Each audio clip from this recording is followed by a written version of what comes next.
শুভ সকাল বন্ধুরা, দেখো আজ সপ্তমী। তো সকলকে সকল আমার বন্ধু সপ্তমী অনেক অনেক শুভেচ্ছা অভিনন্দন। সকালে স্নান করে আমরা চলে যাচ্ছি এই যে ঘট ভরার জন্য। ওই সামনে যাচ্ছে আমার দিদি আর জামাইবাবু আর তিনি আর আমাদের পাড়ার সমস্ত ওই যে ছেলেমেয়েরা, পুরোহিত মশাই। আমিও যাচ্ছি, কিন্তু আমি ক্যামেরা ধরে আছি বলে দেখতে পাওয়া যাচ্ছে না। তো সকলে কেমন পুজো কাটাচ্ছে অবশ্যই অতি অবশ্যই জানাবে। তো যেতে যেতে এই যে ঘাটে পৌঁছে গেছে। আমাদের বাড়ির একটু দূরে একটা পুকুর আছে মোরকা, সেখানে আমরা ঘট ভরতে যাই। তো ঘট ভরতে যাওয়ার পরে সেখানে যা যা নিয়ম কানুন, প্রথমে নবপত্রিকা স্নান, মানে ওই যে কলাবু আমরা যাকে বলি সে কলাবু স্নান, সমস্ত মন্ত্রপাঠ, যা যা আচার বিধি আছে সমস্ত কিছু করে নেওয়া হচ্ছে। দেখে নিলাম এই সমস্ত কিছু। দেখো ওখানে গিয়ে আমি এইবার মানে এই বছর প্রথম দেখলাম একদম সামনে থেকে যে কত রকমভাবে এইসবগুলো করা যায়। অনেক ছোটোতে দেখেছিলাম, আমরা যখন গ্রামের বাড়িতে থাকতাম তখন এত জ্ঞান ছিল না, কিন্তু এখন এবারে দেখলাম প্রচুর মানে উপকরণ লাগে অনেক রকমের। এই নবপত্রিকা স্নান হয়ে গেছে, এবার সেটাকে পালকিতে তুলে নেওয়া হচ্ছে। পালকিতে করে নিয়ে যাওয়া হলো, প্রথমে সেগুলো আমার দেখানো হয়নি। তো পালকিতে তুলে নেওয়া হলো এবার সমস্ত। এবার তারপর পালকিতে রাখার পর তারপর যিনি পুজো করছিলেন সেই পুরোহিত মশাই আগে ঘরটা ভরবেন, তারপর সমস্ত গ্রামবাসীরা বা যারা যারা পুজো দেবে তাদেরকে ঘরটা ভরতে হবে। তো তিনি প্রথমে ঘরটা ভরে নিচ্ছেন, এই যে উনি ঘরে ভরে নিয়ে আসছেন। এইবার সমস্ত দেখতে পাচ্ছেন যে আমাদের পাড়ার ছোটো ছোটো বাচ্চারা আরও যারা পুজো দেবে বা সব প্রত্যেকটা বাড়ির প্রত্যেকটা পরিবারেরই সবাই সকলেই ঘর ভরে থাকে। তো ঘর ভরার জন্য আসছে। ওই যে আমাদের তিন দিকে একবার দেখে নেব, এই যে আমাদের সৌমিক সামনে, পেছনে আমার জামাইবাবু, আরও সমস্ত ছোটো ছোটো ছেলেমেয়েরা আসছে ঘর ভরার জন্য। এইবারে পালকিটাকে কলাবাবু রেখে পালকিটাকে ঢেকে নেওয়া হলো সুন্দরভাবে। আর সপ্তমীর দিন সকাল থেকে প্রচণ্ড রোদ, গরম, মানে রোদে কাটানো যাচ্ছে না, এত গরম। তারপরে এবার নিয়ে চলে যাওয়া হলো। দেখো ছোটো ছোটো খুঁজেরা এদের পুজোর আনন্দ আমাদের থেকে বেশি ওই বাচ্চাদের কাছে সব থেকে আনন্দ।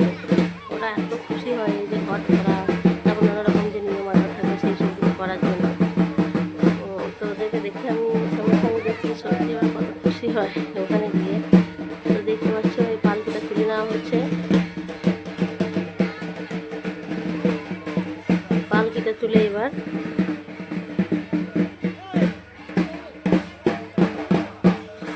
যাবো আমরা মন্দিরের দিকে। মন্দির মানে আমাদের যে এখানে যেখানে বাড়ি, বাপের বাড়ি, তার পাশে আমাদের একটা, আমরা ছোটো থেকেই দেখছি বা জন্মের আগে থেকে একটা আশ্রম আছে। সেই আশ্রমে আমাদের সমস্ত কিছু দুর্গা পুজো খুব ধুমধামের সঙ্গেই হয়।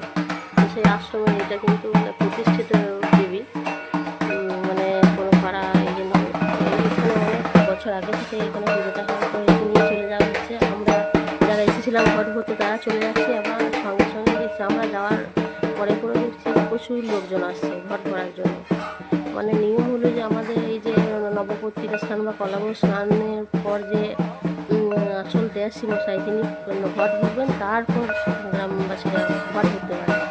তো যাই হোক আমরা চলে যাচ্ছি এবার বাড়ির দিকে। আর দেখছো প্রচুর লোকজন আসছে আরও ঘট ভরার জন্য।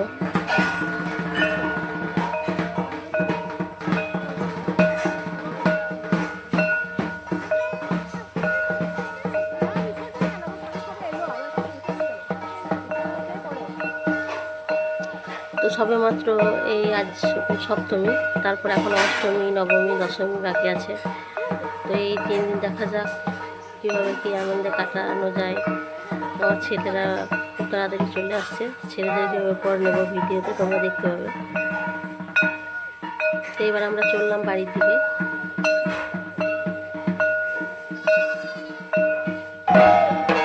দেখো এইবার চলে এসছে আশ্রমে দোরগোড়ায়, কলা বউকে নিয়ে পালকিতে করে আশ্রমে দোরগোড়ায় চলে এসছে আমাদের পাশের বাড়ির কাকিমা এবং সামনের বাড়ির কাকিমা একদম। আমরা যেমন নতুন বউকে জল দিয়ে বাড়িতে ঢোকাই, সেরকমভাবে জল ঢেলে যে আশ্রমে যে আমাদের মন্দির দেখি সেখানে ঢোকানো হচ্ছিল।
এইবার দেখো আমরা একে একে বরণ করে নিচ্ছি। বরণ করা মানে ওই যে কলা বড় শাড়ি, ওতে 7টা বা 9টা যে যেমন পারে সেটা সিঁদুরের মানে ফোঁটা দিতে হবে। আর ওই যে পান, কলা, বাতাসা, সুপারি এগুলো ওই কলা বড়ের ওই যে শাড়ির ওপর ওখানে রাখতে হবে। তো আমরা সকলে একে একে 7 জনই করে নিলাম। এখন দেখছি যে আমি করছি, আমার জীবনে প্রথমবার এটা যে কলা বরণ। যাই হোক, বাপের বাড়িতে থাকার ইয়েতে সেটা আমার জানা হলো, খুব আনন্দও হলো।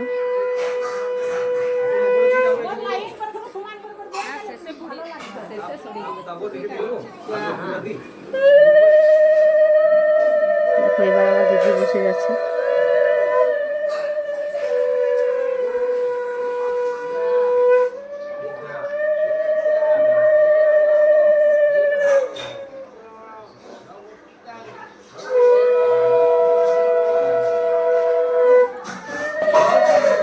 দেখো তারপর আবার যা যা নিয়মকানুন আছে সেগুলো করে নিচ্ছেন ঠাকুরমশাই, যে পাশে পুজোরি মশাই বলে দিচ্ছেন, আর ইনি আর কি মেন পূজারি, যিনি পুজো দিচ্ছেন।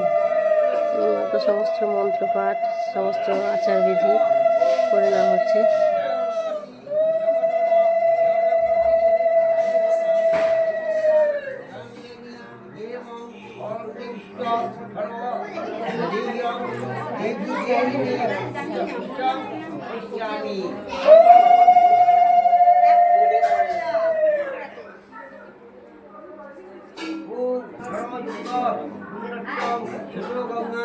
তো আমার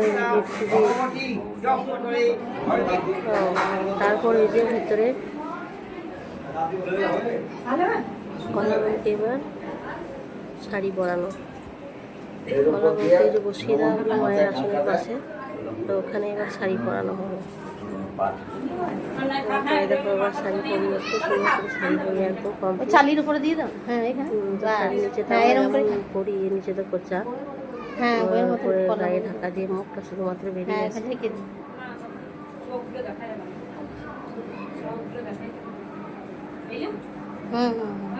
তো খুব ভালো লাগছে। যাই হোক, তোমরা সকলে কেমন পুজো কাটাচ্ছ অবশ্যই জানাবে। মায়ের কাছে একটাই প্রার্থনা, তিনি যেন সকলকে ভালো রাখেন, সকলের সন্তান, মা বাবা, পরিবার সকলকে ভালো রাখেন এবং সবার মনস্কামনা পূর্ণ করেন। আমরাও তাই চাই সবার পুজো ভালো কাটুক। এখানেই শেষ করছি। ভালো লাগলে অতি অবশ্যই লাইক, কমেন্ট এবং শেয়ার।